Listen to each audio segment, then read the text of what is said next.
C'est ici que notre voyage au pays de Montaigne s'achève, mais en beauté, ici, au jardin de Sardy. Là, tout n'est que calme, luxe et volupté de la nature, douceur, mélancolie. Une rêverie peut commencer. Chopin, Lamartine pourrait surgir.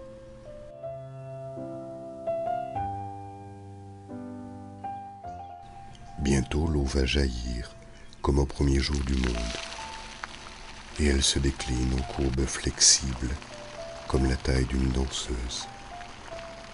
La nature est au féminin, que voulez-vous? L'eau, la terre, la lumière, la vie.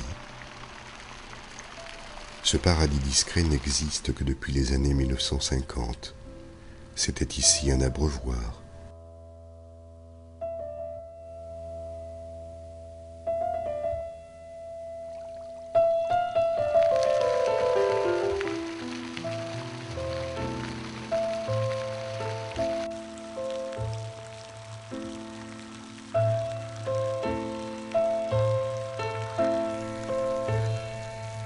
Les jardins de Sardy se trouvent entre Castillon-la-Bataille et Sainte-Foy-la-Grande.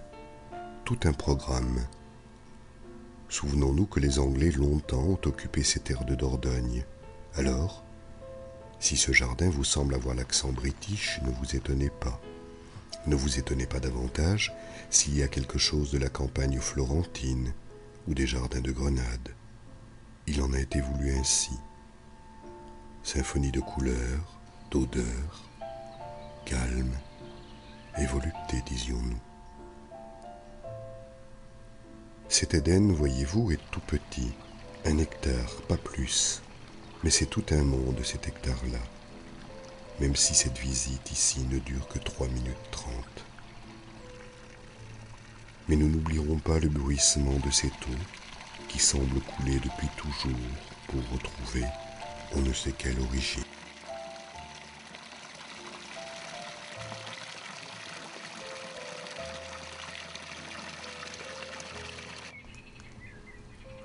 Empruntons encore un escalier, le dernier. Celui-ci est bordé de valériane, mais n'allons pas trop vite, même si le temps presse. Voici des roses et des feuilles, et puis voici des arbres pour une si verte vallée, où le temps semble s'être arrêté.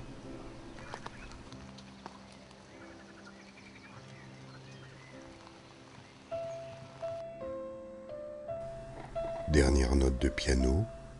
Allons, quelques instants encore pour cette image d'un nénuphar éclatant. Et nous voilà au terme de notre si brève promenade. Acheminons-nous maintenant vers celui qui était là, au début. La boucle est bouclée.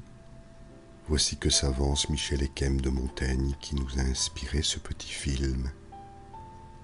À Montaigne donc, mort en 1592 de la maladie de la pierre.